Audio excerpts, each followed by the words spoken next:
광야 시리즈 8번째, 오늘의 말씀의 제목은 기다림의 광야입니다. 기다림의 광야.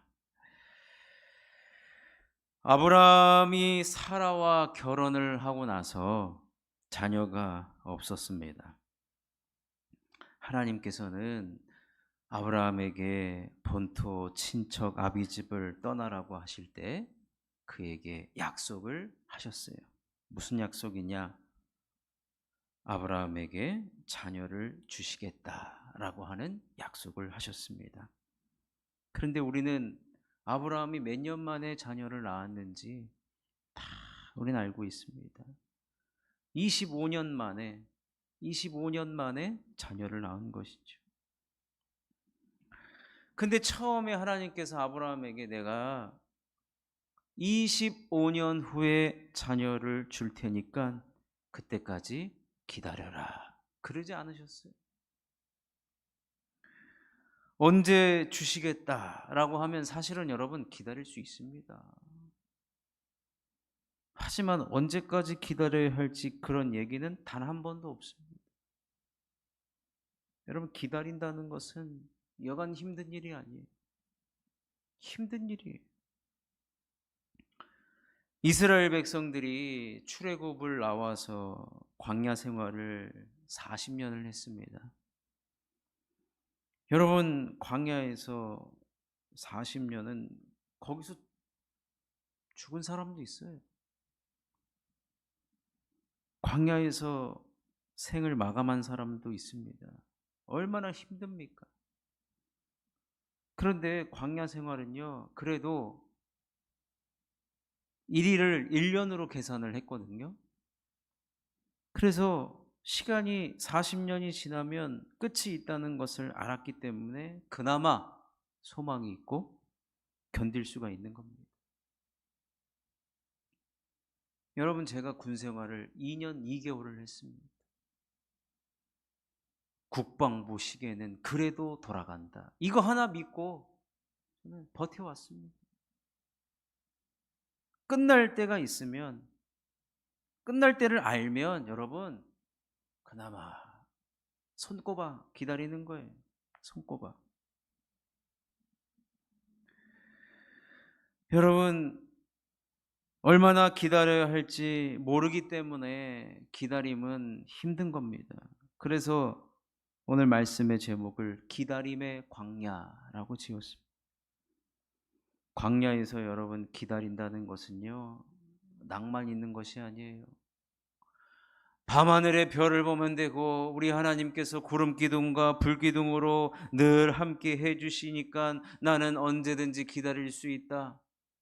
낭만이 있는 곳이 절대로 아닙니다. 설렘이 있는 것도 아니고 고통이고 인고의 시간입니다. 속이 아주 시커멓게 타들어가는 시간입니다. 오늘 본문에 등장하는 아브라함이 그랬고 사라가 그랬습니다. 아브라함이 여러분 얼마나 초조했겠습니까? 100세에 날지 120세에 날지 여러분 어떻게 합니까? 근데 여러분, 아브라함은 얼마나 초조한데 아브라함이 눈을 들어서 하나님을 바라보면요, 하나님은 그러지 않아요. 아니, 어떻게 저러실 수 있지? 약속을 해놓고서 나는 초조해 죽겠는데 하나님은 어떻게 저렇게 천하태평에 있을 수가 있을까? 그렇게 느껴질 때가 많은 곳이 어디냐? 광야 생활인 겁니다. 광야 생활. 하나님 잊어버린 것 아닌가? 하나님 도대체 뭐하고 계시는가? 왜 내 기도에 꿈쩍도 안 하시고 도대체 나는 언제까지 기도해야 하는가? 독일이 전쟁을 일으키고 수많은 곳에 수용소를 만들어 놓고 사람들을 가둬놨단 말이에요. 근데 그 수용소에 어떤 한 남자 청년이 갇혀 있었어요. 근데 어느 날 수용소에 땅바닥에 보니까 뭐가 반짝반짝 빛나요. 그래가지고 주워 봤더니 유리 조각 요만한 게 떨어져 있어가지고 이거를 몰래 주머니에다가 숨겼어요. 그리고 그걸 가지고 매일 아침마다 면도를 하기 시작했습니다. 면도를 했어요. 근데 어느 날 이 나치들이 어느 날 노인들을 잡아가기 시작하는 거예요.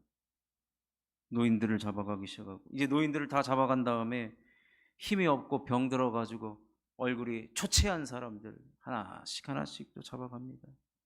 어디로 가는가 보니까 가스실로 데리고 가가지고 실험을 하는 거예요, 실험을. 근데 이 젊은이는 군인이 와서 맨날 검사한단 말이에요. 하룻밤 사이에도 여러분 병 때문에 몰골이 초췌해지면 바로 끌려가는 거예요, 가스실로. 그런데 이 청년은 매일 면도를 하니까 사람이요 말끔한 거예요, 말끔한 거예요. 여러분, 심각한 우울증에 걸린 제가 성도의 집을 방문을 했어요. 아무리 초인종을 눌러도 안 나와요. 근데 마침 그 집사님의 따님이 학교에서 돌아오가지고 야, 엄마 집에 있니? 없대는 거예요.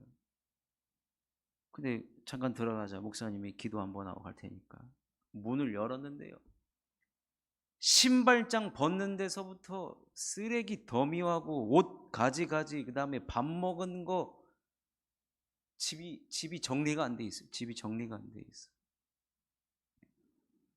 그래서 여러분, 우울증 환자들 치료할 때 집안 청소부터, 내가 자고 일어난 그 이불부터 개라고, 그렇게 여러분 정신과 의사들이 얘기를 해요.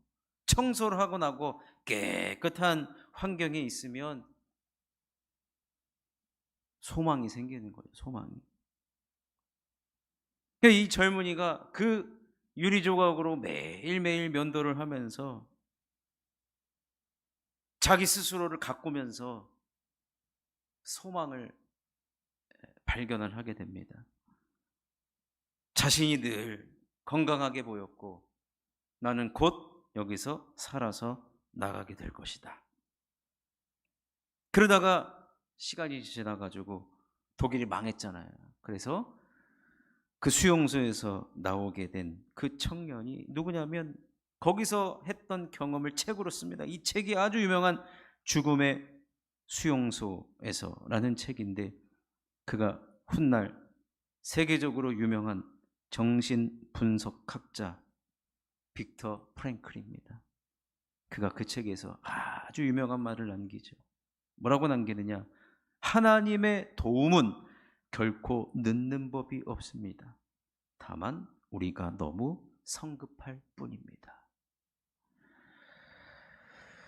여러분, 우리가 기다리는 거 참 초조해가지고 인간의 방법을 동원했잖아요. 아브라함도 자식을 주겠다는 하나님의 약속 붙들고 고향 집을 떠났는데 아무리 기다려도 소식이 없자 이러다 안 되겠다 싶어서 하갈을 통해 이스라엘을 낳았습니다. 그는 기다린 만큼 기다렸다고 자기 합리화를 하는 거죠. 그런데 여러분, 이 조급함, 이 초조함이 어떤 결과를 낳습니까? 얼마나 큰 비극이 지금까지도 이어지고 있는 것입니다. 광야에서는요, 여러분, 조급해한다고 서두른다고 광야를 빨리 벗어날 수 있느냐? 그렇지가 않다라는 거예요. 근데 확실한 것은 그 끝은 있는데 그 끝은 우리 주님이 알고 계시다라는 거예요. 우리 주님은 알고 계시다. 아브라함이나 우리나 초조해서 약속을 믿지 못하는 이유는 간단합니다. 하나님의 말씀, 약속을 붙잡기보다는 자신이 처한 상황을 더 많이 바라봤기 때문입니다. 상황을 바라보니 당연히 믿음이 흔들리죠.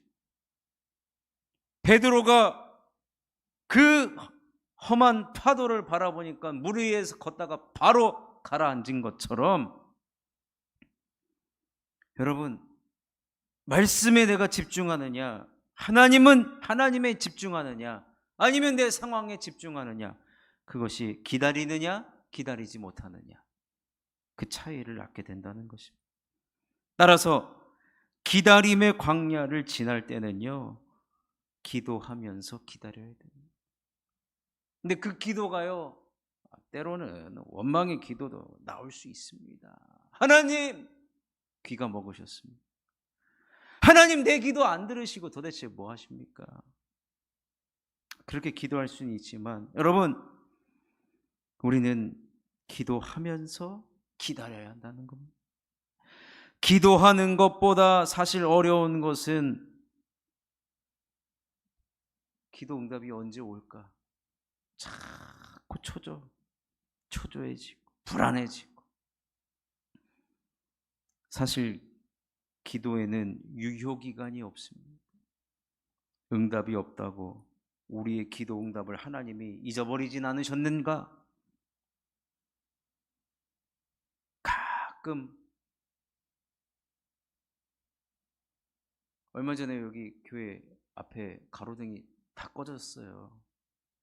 그래서 신고를 했단 말이에요. 거기 신고하라고 돼 있어요. 신고를 했더니 담당자가 없다고 저기 메모를 남기면 연락을 준다고 했는데 함흥차사예요. 연락도 안 와요, 그 사람들. 그럼 어떻게 해요? 급한 우리가 다시 하는 거죠.